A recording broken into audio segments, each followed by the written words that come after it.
Good afternoon, welcome back to my channel. तो मुझे लग रहा है मैंने पिछले 2 दिन से अच्छे से व्लॉग शूट ही नहीं किया, कुछ शूट ही नहीं किया। आज है 2 मई और अभी बज रहे हैं 3 बजने वाले हैं और हम लोग अभी जा रहे हैं। सिद्धार्थ का कॉन्सर्ट है। जिस स्कूल में वो म्यूज़िक स्कूल की बात कर रही हूँ मैं, जिस स्कूल में वो मतलब कीबोर्ड सीखता है ना, उसमें वैसे तो हर महीने कॉन्सर्ट होते हैं, तो उसमें आप नाम लिखवा दो, हर महीने सैटरडे को होता है। बट ये ना एनुअल कॉन्सर्ट है जो आज होने वाला है, तो इसके पापा आ रहे हैं इसीलिए, क्योंकि हमने जब से इसने वहाँ पे मतलब सीखना स्टार्ट किया ना, तब से ये एनुअल कॉन्सर्ट में कभी ना इसने बजाया ना हम खुद कभी गए हैं। और इस कॉन्सर्ट में जैसे 6 ग्रेड से ऊपर वाले, 6 ग्रेड मतलब कीबोर्ड में भी ग्रेड्स होती हैं ना, 8 ग्रेड तक होता है ये। फर्स्ट से पहले भी कुछ होता है ना, इनिशियल से लेके 8th ग्रेड तक होता है। तो सिद्धार्थ अभी 6 में है, उसमें 5 इसने निकाल लिए हैं विद इनिशियल। तो 6 ग्रेड से ऊपर वाले ही उस कॉन्सर्ट में पार्टिसिपेट कर सकते हैं। 6th ग्रेड या 6th? हाँ, 6th या 6 से ऊपर। तो ये 6 में है, तो इसके सर ने इसका लिख दिया था सॉन्ग एंड ऑल सब कुछ। तो आज इसका कॉन्सर्ट है, जाके देखते हैं वहाँ कैसा रहता है। और इसके पापा का नाम मैंने लिया था, वो देखो आ भी गए वो। बस अभी हम रेडी होके ना आधे घंटे में निकल ही जाएंगे।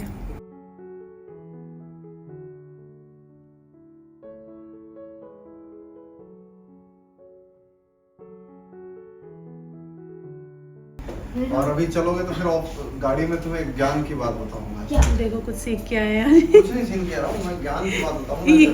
जानती नहीं अपनी। ये कुछ ना कुछ इनका चलता रहता है। बाबा ज्ञान। और क्या, सिद्धार्थ रेडी हो गया है डी मार्ट की टी शर्ट पहन के, अपनी फेवरेट जगह की टी शर्ट पहन के। अच्छे लग रहे हो तुम। अब से तुम्हें डी मार्ट से ही कपड़े कोई दिलाऊंगी। नई बात नहीं है। अच्छा देना जरा मेरा मोबाइल यार, ये तुम्हें उठा लो, ये थोड़ा सा उसमें डस्ट लगा ना, पैन कर दीजिए। अच्छा, कितने चतुर चालाक है। चलो ठीक है। पैंट गंदी हो जाएगी, तुम उठा लो, एक तो भारी भी ना। अरे एसी बंद नहीं किया, एसी बंद कर बेटा। अरे मम्मी, हाँ, क्या हुआ? धोखा दिया आपने। क्या धोखा दिया आपने मेरे दिल को। क्या? कॉफी नहीं बताया, धोखा दिया। नहीं, अब तक बड़े बड़े दुख दर्द में हो लगता है तुम। मैंने सिद्धार्थ को बोला था कि सुबह से मेरे से बोला था कोल्ड कॉफ़ी, तो मैंने कहा था कि जाने से पहले तुम्हें पिलाऊंगी। अभी कह रहे मेरे साथ धोखा हो गया। धोखेबाज मम्मा। वैसे मुझे याद नहीं था। पकड़ो इसको, पीछे रखो। वापस आके पिला दूंगी। रात हो गई होगी। आज किसी कैफे में जाके पिला देंगे। और घर से निकलने के 3-4 मिनट के अंदर ही मतलब कुछ ऐसा हुआ कि हम सभी लोग एकदम हड़बड़ा गए। यहाँ पे गाड़ी खड़ी की है और क्या पूरा इंसिडेंट रहा है वो तो मैं घर जाके आपको बताऊंगी। आज हमारे साथ कुछ ऐसी कहानी हुई है ना, अभी घर से निकलते ही निकलते। ये तो सबको सुनानी है। हाँ, वो कहानी सबको सुनानी है।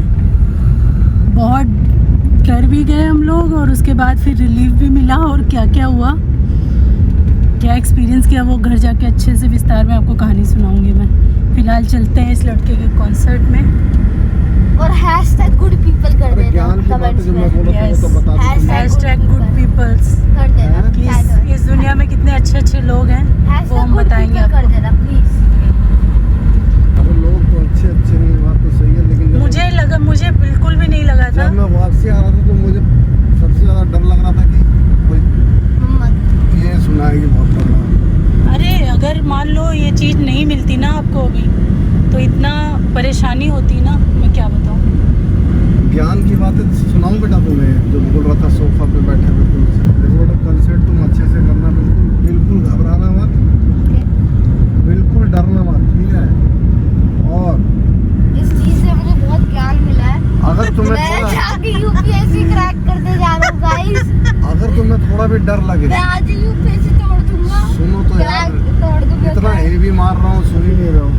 अगर तुम्हें थोड़ा भी डर लगे हाँ। तो अपनी आंखें बंद करना और अपने मम्मी पापा को याद करना, सॉरी पापा को पहले फिर मम्मी को याद करना, ठीक है? और देखना सारा डर तुम्हारा भाग जाएगा। क्योंकि दो डर उससे ज़्यादा डरावने लोग को तुम याद कर लोगे ना तो वो डर तुम्हें छोटा लगने लगेगा। ऐसा कुछ नहीं है।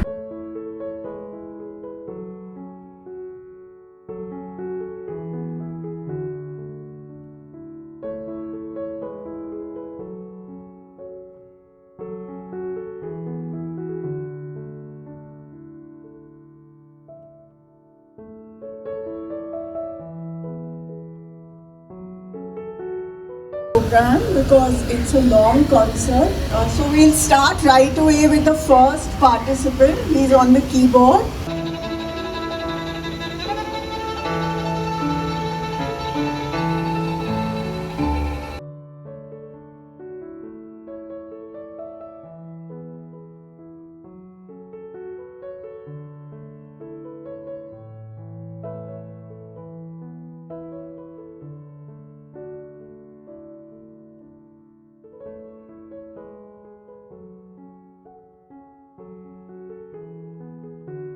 On the keyboard.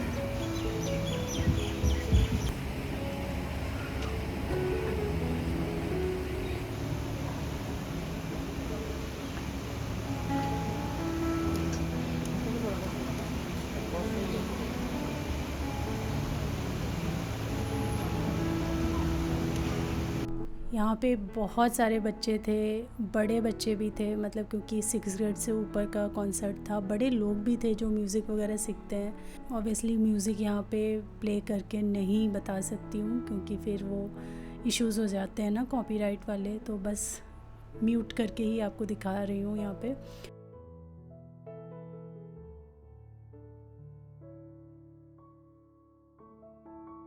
और सिद्धार्थ की परफॉर्मेंस बहुत बहुत बहुत अच्छी गई। और भी बच्चे जो थे बहुत ही अच्छे टैलेंटेड बच्चे सब आए हुए थे। और वेस्टर्न वोकल जो है वो भी कुछ बच्चों ने इतना अच्छा गाया ना, बहुत अच्छा। बिना म्यूज़िक के ना कोई भी एक्शन एकदम फीका होता है। जैसे कोई डांस कर रहा हो और पीछे से म्यूज़िक ना सुनाई पड़े तो कैसा लगता है, अभी भी वैसा ही बिल्कुल फ़ील आ रहा है। सिद्धार्थ प्ले तो कर रहा है बट मैं म्यूज़िक यहाँ पे प्ले नहीं कर सकती हूँ, उसके रीज़न से जैसा मैंने बताया, तो बड़ा फीका सा लग रहा है। बट ये बहुत ज़्यादा इंटरटेनिंग और अच्छा होता है जब आप आराम से बैठ के सुन रहे हो और परफॉर्मेंस देख रहे हो। तो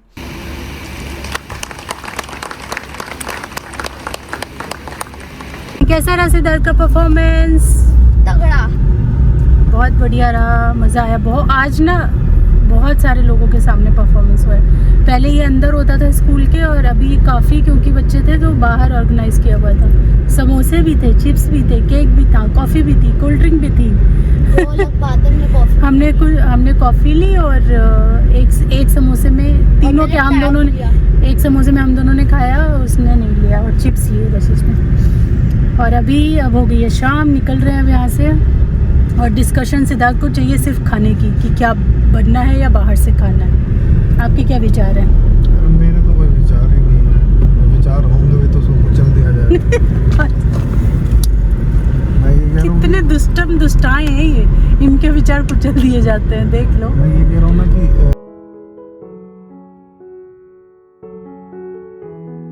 आइसक्रीम खा के चलते हैं। जय हिंद। जय हिंद, पहले सिद्धार्थ होता जय हिंद। जय हिंद बोलो, सिद्धार्थ जय हिंद बोलो। जय हिंद। यहाँ पे देखो,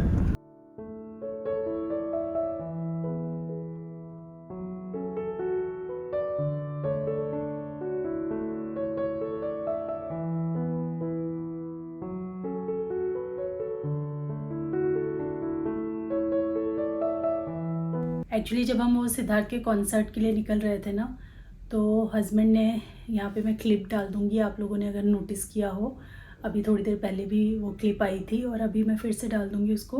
तो इन्होंने ना सिद्धार्थ का कीबोर्ड को अच्छे से सेट करने के लिए गाड़ी में हाथ में वॉलेट लिया हुआ था, उसको गाड़ी के ऊपर रख दिया। और उसके बाद हम लोग फटाफट बैठे गाड़ी में और वो उन्होंने वहीं छोड़ दिया। और मैं और सिद्धार्थ उस समय ना, हालांकि मुझे पता है कि ये कुछ कुछ चीज़ें ऐसी करते हैं तो मैं बहुत ध्यान रखती हूँ कि ये यहाँ रखा तो उठा लेना। जब इन्होंने वॉलेट ऊपर रखा मैंने देखा और मेरे दिमाग में आया कि मैं इनको बोलूँगी अभी उठा लेना। लेकिन उस समय ना सिद्धार्थ तो मेरी नोकझोंक चल रही थी कोल्ड कॉफ़ी के लिए। उसने सुबह से मेरे को बोला हुआ था मुझे कोल्ड कॉफ़ी पीनी है, और मैं उसे बार बार थोड़ी देर बाद बोले जा रही थी। फिर लास्ट में मैंने प्रॉमिस किया था कि मैं जाने से पहले तुम्हें ज़रूर कोल्ड कॉफ़ी पिलाऊंगी। तो वो एक पक्का वाला प्रॉमिस था, और फिर जाते जाते हम दोनों ही भूल गए। वो भी भूल गया, मैं भी भूल गई। अब उसको ये लग रहा है कि मेरे को मम्मा ने मतलब धोखा देने के लिए उन्होंने मेरे से ऐसे बोला था। तो वही हमारी नोकझोंक चल रही थी। तो मेरे दिमाग से भी उतर गया कि वॉलेट ऊपर रखा है, और हम लोग गाड़ी में बैठ के हम लोग निकल लिए। पूरा सोसाइटी घूमते हुए गए। कई बीच में गार्ड भी बैठते हैं, गेट पे भी गार्ड बैठते हैं, शायद किसी की नज़र नहीं पड़ी, और आने जाने वाले भी लोग रहते हैं कि गाड़ी के ऊपर वॉलेट रखा है। वो पूरी सोसाइटी में कितने हमारे दो तीन टर्न हैं जो ऐसे काफ़ी शार्प हैं जो लेने पड़ते हैं, वो सब हमने ले करके आगे निकल गए, लेकिन कहीं भी वॉलेट नहीं गिरा। हम अपनी सोसाइटी से बाहर निकल गए, और मेन रोड जो आता है वहाँ पे भी बहुत शार्प एक टर्न है, वहाँ से जाते हम काफ़ी आगे निकल गए। कम से कम 300 मीटर समझिए हम निकल गए होंगे आगे। तब ना इन्होंने पूछा मुझसे, तुमने मेरा वॉलेट रख लिया था ना। कई बार क्या होता है, ये अपना कुछ बैग वैग नहीं लेके जाते हैं, सिर्फ इनका वॉलेट इनके पास होता है। तो मेरे पास तो बैग होता है, पर्स होता है मेरा, तो ये मुझे दे देते हैं कि ये वॉलेट तुम रख लो। इनको वॉलेट ना अपने पॉकेट में रखने की आदत अब नहीं है, क्योंकि बहुत पहले मुझे याद है, बहुत पहले जब हमारी शादी वादी हुई थी उस टाइम इनको बहुत ज़्यादा यहाँ से बैग से ना पैरों में पेन होता था। तो काफ़ी जांच परख के बाद काफ़ी दिनों बाद पता चला कि वो वॉलेट रखने से होता है। और वो जब बाइक पे, उस समय हमारे पास बाइक थी, तो बाइक से ही ऑफिस आते जाते थे। तो पता चला कि बाइक पे जब आप वॉलेट के साथ बैठते हो तो कोई नस है जो प्रेस हो रही है, जिसकी वजह से ऐसा पेन हो रहा है। तो उसी टाइम से इन्होंने वॉलेट को पॉकेट में रखना छोड़ दिया था, एटलीस्ट जब वो ड्राइव कर रहे हैं या बाइक वाइक चला रहे हैं उस टाइम। तो हमेशा ऐसे ही हाथ में लेके जाते हैं, गाड़ी में रख लेते हैं। तो गाड़ी में या फिर उनके बैग वगैरह में रहता है वॉलेट, तो ये हमेशा मुझे दे देते हैं। तो मुझसे पूछने लगे तुमने मेरा वॉलेट रख लिया। मैंने कहा मुझे आपने दिया ही नहीं वॉलेट। मैंने कहा गाड़ी क्यों। फिर मुझे याद आया कि जब ये रख रहे थे उस समय मेरे दिमाग में आया था कि इसको कहीं उठाना ना ये भूल जाए। तो मैंने बोला अरे आपने गाड़ी के ऊपर रखा था वॉलेट। मैंने इतना बोला है कि उधर से एक फैमिली जा रही थी कार में हमारे ठीक बगल में, उन्होंने चिल्ला चिल्ला के कुछ हमसे इशारे किए, तो मैं समझ गई कि वॉलेट ये भूल गए ऊपर। फिर हमने शीशा नीचे किया तो उन्होंने बताया आपका वॉलेट गिर गया पीछे, आपका वॉलेट पीछे गिर गया।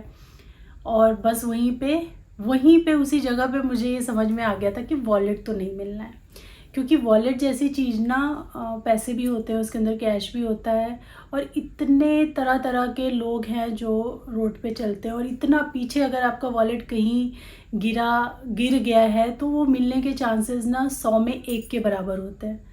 तो मैंने इनसे कह दिया कि नहीं वॉलेट तो अब नहीं मिलेगा। फिर इन्होंने गाड़ी साइड लगाई वहीं पे, और पैदल ये पीछे की तरफ जहाँ से हम आए थे वहाँ से चलने लग गए कि देखूं मैं कहीं मेरा वॉलेट कहीं कहाँ गिरा है मिल जाए। अब हमें पता भी नहीं कहीं कहाँ गिरा है, इतना 250-300 मीटर हम आगे निकल आए थे अपनी सोसाइटी से। तो उसके बाद क्या हुआ कि थोड़ी देर बाद ही ये जैसे ही निकल के गए, ये हड़बड़ी में अपना फ़ोन भी नहीं लेके गए, ऐसे ही चले गए। अब इनका फ़ोन मेरा फ़ोन दोनों गाड़ी के अंदर। अचानक से ना इनके फ़ोन पे फ़ोन आया कि आपका ना वॉलेट गिर गया है और हमारे पास वॉलेट है, आप लोग कहाँ पहुँचे हो, जहाँ हो आप वहीं पे रुक जाओ, और आपकी गाड़ी ऑरेंज कलर की है। हमने देख ली, मैंने कहा हाँ भैया ऑरेंज कलर की है। और ये तो चले गए वॉलेट ढूंढने के लिए। फिर मैं गाड़ी से निकल के बाहर खड़ी हुई, मैंने कहा भैया, मैंने उनको अपनी लोकेशन बताई कि मैं इस जगह पे इस शॉप के बाहर यहाँ खड़ी हूँ, हमारी गाड़ी यहीं पे खड़ी है, तो आप आ जाओ। उन्होंने बोला नहीं लाइन मत काटना, आप लाइन पे रहो, हम आ रहे हैं। वो लोग 2 लोग थे, आप लोग क्लिप में यहाँ देखोगे भी। एक को उन्होंने भेज दिया पहले कि जाके तुम गाड़ी का पीछा करो, और दूसरे वाले भैया वो हमारा वॉलेट लेके आ रहे थे जो मेरे साथ लाइन पे थे। मतलब ये 5 मिनट में ना हमारी सिट्टी पिट्टी गुल हो गई। आप समझ सकते हो वॉलेट के अंदर कितना कुछ होता है, ड्राइविंग लाइसेंस होता है, कार्ड्स होते हैं, बहुत कुछ होता है, आधार कार्ड से लेके क्या क्या। तो मतलब क्या क्या हमको दोबारा सब करवाना पड़ता, कितनी मेंटल टेंशन होती है और कितना टाइम कंज्यूमिंग हो जाता है ये सब कुछ। और हम जा कहाँ रहे थे, सिद्धार्थ के कॉन्सर्ट के लिए। बड़े खुशी खुशी हैप्पीली जोक करते हुए, हंसी मजाक करते हुए हम लोग घर से निकले थे। तो ऐसा झटका सा लगा ना वहाँ पे कि मैं क्या बताऊँ। फिर ये लोग भैया लगभग, हम वहाँ रुके उसके 5 मिनट बाद लगभग दोनों लोग आए, और उन्होंने सारा मतलब जल्दी जल्दी में कि मतलब उन्हें लगा कि अगर ये लोग बहुत आगे निकल गए तो मुश्किल हो जाएगा। जल्दी जल्दी में उन्होंने सारे डॉक्यूमेंट जितने थे ना, सारे ऐसे ऐसे रुमाल पे अपने झाड़ लिए होंगे और उनमें से उन्होंने आधार कार्ड में से इनका नंबर निकाला था। तो मतलब, और जब वो मुझे वॉलेट उन्होंने हाथ में दिया, वो ऐसे रुमाल ऐसे ही कवर करके ले आए थे, तो उन्होंने अपना रुमाल ऐसे बढ़ाया और बोला मैडम ये सब आप डॉक्यूमेंट रख लो, क्योंकि मैंने जल्दी जल्दी में ना डॉक्यूमेंट में नंबर देखने के चक्कर में सारा निकाल दिया था। तो मैंने वो लिया और उनको मैंने हाथ जोड़ के मैंने थैंक यू बोला। और उस समय ना इतना मतलब ये चीज़ इतनी हार्ड हिट करी मुझे, क्योंकि मैं एकदम समझ गई थी, सोच के बैठी थी कि वॉलेट तो अब नहीं मिल रहा है, क्योंकि वॉलेट जैसी चीज़ बड़ा मुश्किल है, बहुत मुश्किल है मिलना, कि कहीं गिरा पड़ा होगा, जो भी उठाएगा, इतना मूविंग रोड है, उठाएगा निकल जाएगा। हालांकि कैश नहीं था उनके पास ज़्यादा, थोड़ा बहुत ही कैश था। उसके बाद पूरा टाइम मैं ये सोचती रही कि कितने अच्छे लोग होते हैं दुनिया में। हम लोग सोच के बैठते हैं ना, हम अपने बच्चों को या फिर हम ऐसे ही आपस में जब बात करते हैं अपने फ्रेंड्स के साथ में या फैमिली के साथ में, हम बोलते हैं यार दुनिया बड़ी ख़राब है, दुनिया में तो ये हो रहा है वो हो रहा है। और जब हम नेगेटिव चीज़ों पे नज़र डालते हैं तो कितनी सारी चीज़ें हो रही होती हैं, सच में हो रही हैं, लेकिन इन्हीं सारी नेगेटिविटी के बीच में कुछ कितने अच्छे लोग हैं, कितने प्योर लोग हैं, जो कितने हेल्पफुल है कि उन्होंने गाड़ी रोकी और कितना प्रॉम्प्टली उन्होंने, मतलब हम बहुत ज़्यादा दूर भी नहीं पहुँचे थे और उनका कॉल आ गया, कितना दिमाग चलाया कि नंबर ढूंढते हैं ये वो, हमारी सारी प्रेशियस चीज़ें उन्होंने हम तक पहुँचाई। कि कितने अच्छे अच्छे लोग भी हैं दुनिया में। जब आपके साथ ऐसा कुछ होता है ना तो थोड़ा सा आप हिल जाते हो, जब कुछ बुरा होता है तब भी आप हिल जाते हो थोड़ा सा कि ये क्या हो गया, ऐसे भी लोग हैं। और जब कुछ अच्छा होता है ना तो भी आप एक टाइम के लिए ना थोड़ा सा हिल जाते हो कि अरे ऐसे भी लोग हैं। तो मुझे बहुत अच्छा लगा। मुझे पता है वो लोग वीडियो तो नहीं देखेंगे, बट मैं बहुत ज़्यादा थैंकफुल हूँ इस चीज़ के लिए, क्योंकि हमें पता है कि उसके बाद का अगर वॉलेट हमें नहीं मिलता तो कितना टेंशन होता। और अब इनको ये खबर देने के लिए ना मेरे पास कुछ भी नहीं था कि ये तो अपना बिना मोबाइल के चले गए, पता नहीं पैदल कहाँ निकल गए। और फिर मैंने सिद्धार्थ को, मैंने गाड़ी लॉक करी, सिद्धार्थ को अपना फ़ोन दिया मैंने और इनका फ़ोन मैंने हाथ में लिया। और उसके बाद जिस साइड ये गए थे अपोजिट जहाँ से हम आए थे, मतलब उस साइड में मैंने भी चलना शुरू कर दिया कि जहाँ मिलेंगे वहाँ इनको बता दूँगी। मुझे पता है टेंशन में ढूंढ रहे होंगे इधर उधर। तो फिर कुछ आगे गई, फिर ये बड़ी दूर से आ रहे थे एकदम मुंह लटकाए हुए, क्योंकि वॉलेट तो मिला नहीं था इनको। मुंह लटकाए हुए कह रहे नहीं, दूर से मेरे को इशारा कर रहे नहीं मिला नहीं मिला। तो जैसे ही मेरे को मिले ना, मैंने कहा था नहीं मिलेगा वॉलेट जैसी चीज़। मैंने थोड़ा सा इनको टीज़ किया, मैंने कहा वॉलेट जैसी चीज़ तो मिलती ही नहीं है, आपने ऊपर रख के क्यों छोड़ दिया, आपको ध्यान रखना चाहिए था। फिर मैंने तुरंत बता दिया, मतलब इतना बोलने के साथ ही मैंने तुरंत बता दिया कि वॉलेट मिल गया। 2 भैया लोग ऐसे देखे गए, तो इनको उन लोगों से थैंक यू बोलने का भी नहीं मिला। मैंने तो बहुत अच्छे से हाथ जोड़ के उनको थैंक यू कर दिया था।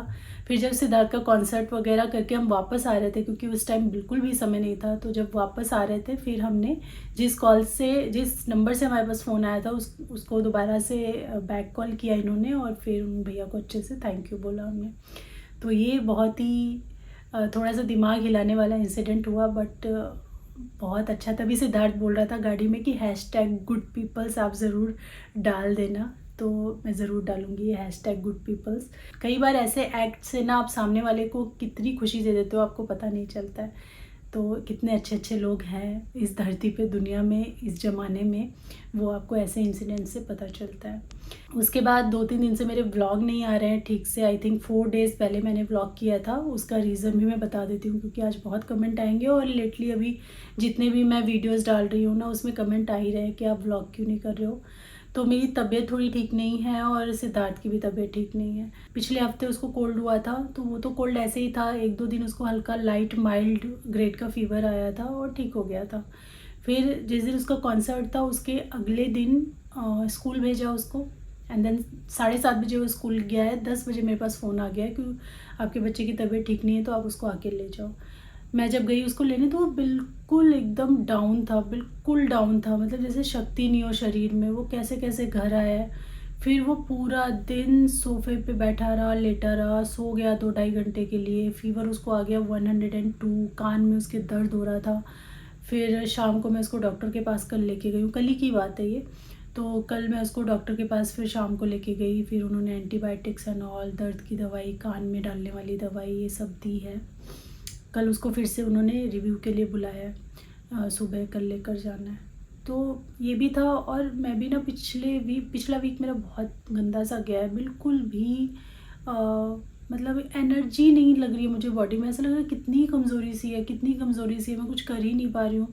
मेंटली भी एकदम थका थका फील कर रही हूँ, फिज़िकली भी। पता नहीं, सिद्धार्थ की तबीयत ख़राब हुई जब पिछले हफ्ते उसको कोल्ड हुआ था, मुझे उसके बाद से ही ऐसा शुरू हो गया। तो मुझे लग रहा है जैसे कोल्ड के थोड़े बहुत हल्के फुल्के सिम्टम थे, मुझे बहुत ज़्यादा नहीं थे। तो मे बी उस वजह से या जो भी हो, बट मैं बिल्कुल अच्छा फील नहीं कर रही हूँ अभी भी।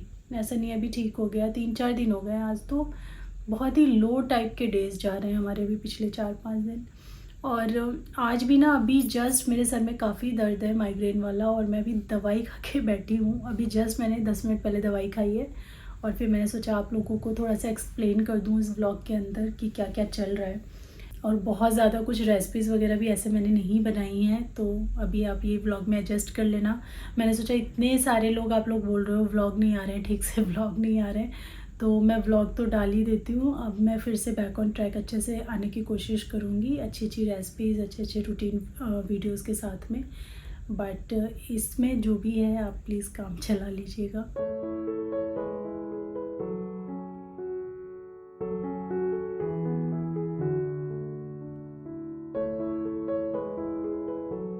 और ये इसके परफॉर्मेंस के अगले दिन का ही है, बीमार हो गया है काफ़ी। यही सोफ़े पे ये लेटा हुआ है जब से स्कूल से आया है। सारी ये पिलो वलो मैंने हटा दी थी क्योंकि सो गया था, तो ताकि इसको अच्छा स्पेस मिल सके।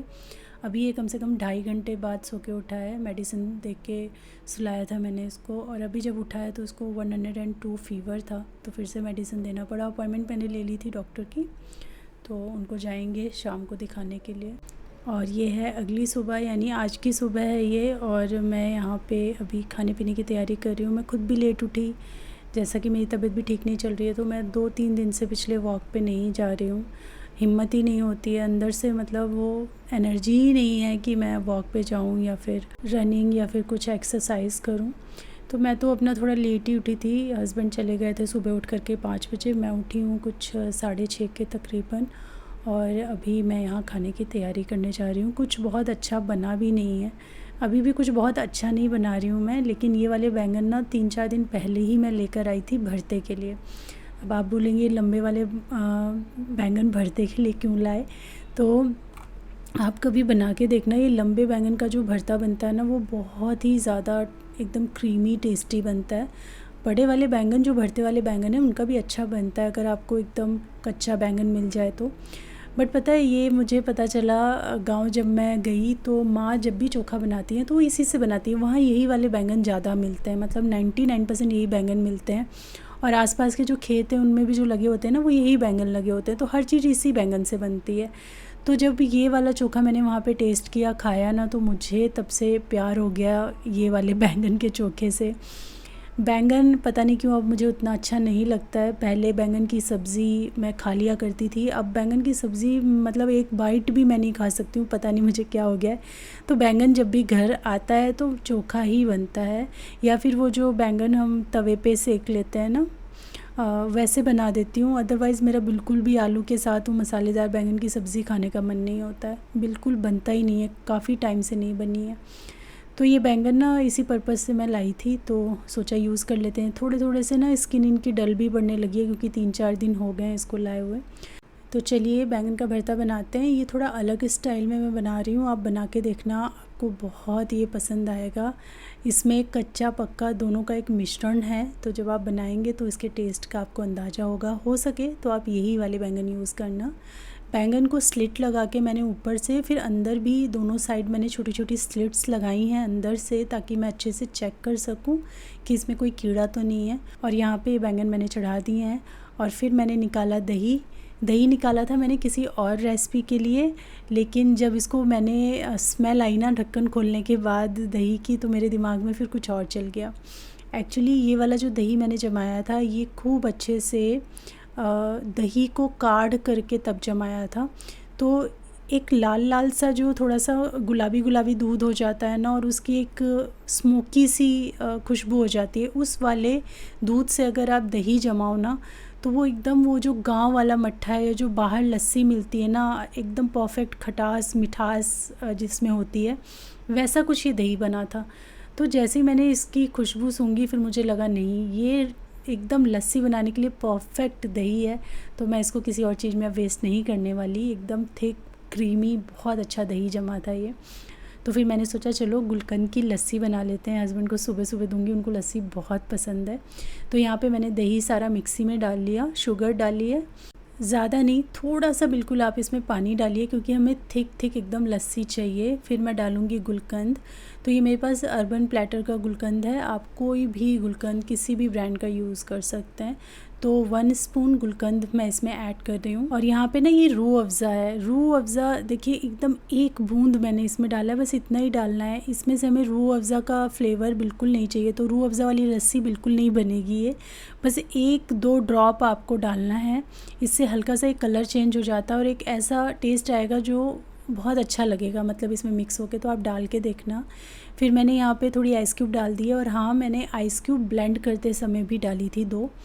उसके बाद मैंने रूह अफ़ज़ा ही लिया है, थोड़ा ड्रॉप करके थोड़ा सा डेकोरेट कर दिया है, थोड़ा गुलकंद बीच में रख दिया है, और ये हमारा एकदम 2 मिनट में बन जाने वाली लस्सी है। इसका सारा मज़ा ना आप दही कैसे जमाते हो उसमें है, मैं सच बता रही हूँ। तो एक दिन ज़रूर मैं आपके साथ ना, जैसे मैंने दही, ये एकदम मट्ठा वाला दही जो होता है बढ़िया वाला, गाँव देहात में जैसे बनता था ना मटकियों में, वैसा कुछ दही जमाया था, तो ज़रूर शेयर करूँगी कैसे मैंने इसको जमाया था। इससे अगर आप लस्सी बनाएंगे तो बाहर जो रेस्टोरेंट या फिर जो लस्सी की दुकानें होती हैं वहाँ जैसी लस्सी मिलती है ना, वैसा मत। भरते के साथ मैं चने की दाल सिंपल बनाने वाली हूँ और रोटी बनाने वाली हूँ। तो बैंगन जो है वो अच्छे से रोस्ट हो गए थे। फिर मैंने यहाँ पे चढ़ा दिया लहसुन और टमाटर, इनको भी रोस्ट करना है मुझे। और दाल तो एकदम सिंपल मैं बना रही हूँ, नमक हल्दी थोड़ा सा घी डाल के बॉईल करूँगी, जीरा लाल मिर्च और लहसुन हींग, इसका मैं छौंका लगा दूँगी। मैं इवन इसमें प्याज टमाटर भी नहीं डालने वाली हूँ।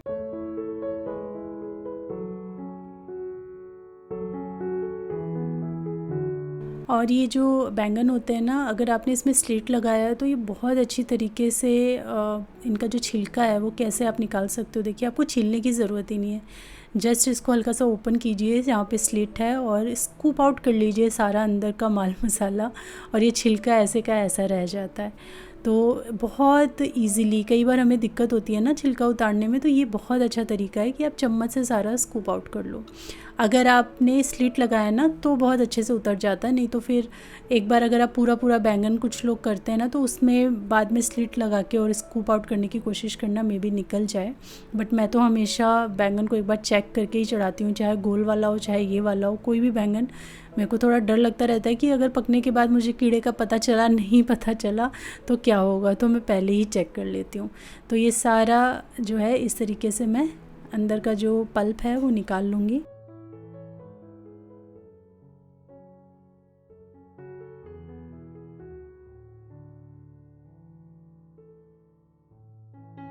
इसको कर लेंगे थोड़ा सा चॉप, ताकि जो बड़े रेशे हैं ना वो एकदम मुंह में वैसे ना आए, अनकंफर्टेबल ना हो खाने में।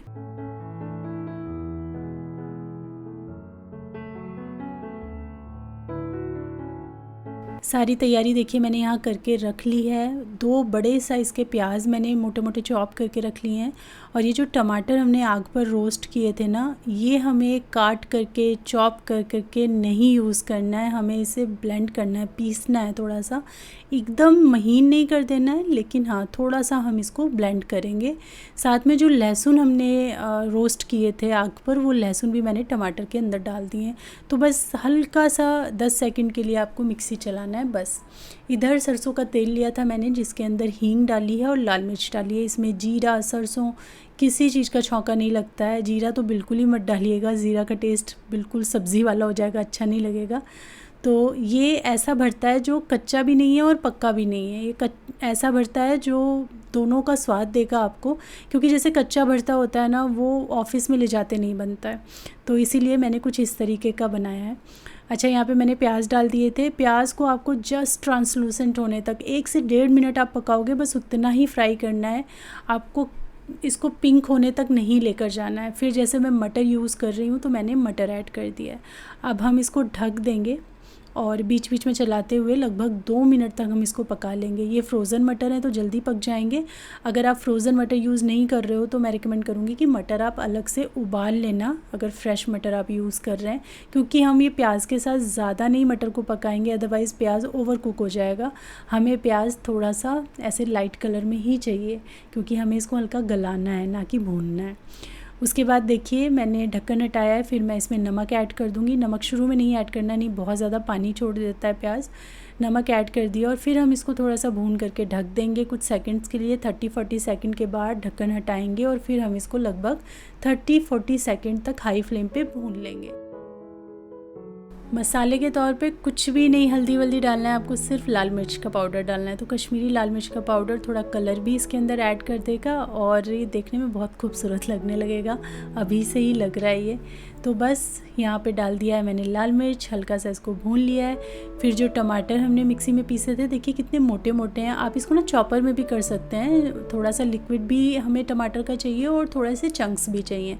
तो मैंने ठीक उसी तरीके से पीस लिया था मिक्सी में, वो ऐड किया। और जो बैंगन थे ये ऐड किए। इसमें ना आलू नहीं पड़ता है बैंगन में, और आपने देखा मैंने फ्लेम ऑफ़ कर दिया है। तो मैंने टमाटर और बैंगन डालने से पहले ही फ्लेम ऑफ़ कर दिया था। फ्लेम ऑफ़ करने के बाद आप इसमें टमाटर और बैंगन ऐड करें, थोड़ा सा भून लें। और जैसा मैंने कहा आलू नहीं डालना इसमें, ये ऐसे ही रहेगा बैंगन का भरता। और बस आप इसे रोटी पराठा के साथ इंजॉय कीजिए, बहुत टेस्टी लगता है और सच्ची मुच्ची बहुत अच्छा बना था आज का। क्वांटिटी मैं बता देती हूँ, लगभग जितना बैंगन रहेगा उतना ही क्वांटिटी में आपको प्याज और उतना ही क्वांटिटी में आपको टमाटर लेना है, इक्वल। फिर भाई सिद्धार्थ की तबीयत ठीक नहीं है, तो जो उसने बोला मैंने उसको बना के दे दिया। उसका ब्रेड खाने का मन था तो मैंने ब्रेड उसको दे दिया, तो वो उसको दिया। और मैंने अपने लिए यहाँ पे बनाया है जो मूंग होती है ना छिलके वाली, उसको भिगो करके मैं रख देती हूँ और उससे मैं ये बनाती हूँ चीला या रोटी, जो भी है उससे बनाती हूँ। मुझे अच्छा लगता है बहुत। आजकल ब्रेकफास्ट में ज़्यादातर मेरे यही रहता है, इसमें पनीर भी ऊपर से डाल देती हूँ। तो ये था मेरा आज का ब्रेकफास्ट और यही था आज का व्लॉग। मुझे पता है उतना ज़्यादा मैं कुछ शेयर नहीं कर पाई हूँ रेसिपीज़ वगैरह, पर आई होप आप अंडरस्टैंड करोगे। तो चलिए ये व्लॉग मैं यहीं पे एंड करती हूँ। मिलती हूँ आपसे अपनी नेक्स्ट वीडियो में, तब तक के लिए thanks for watching, take care, bye bye.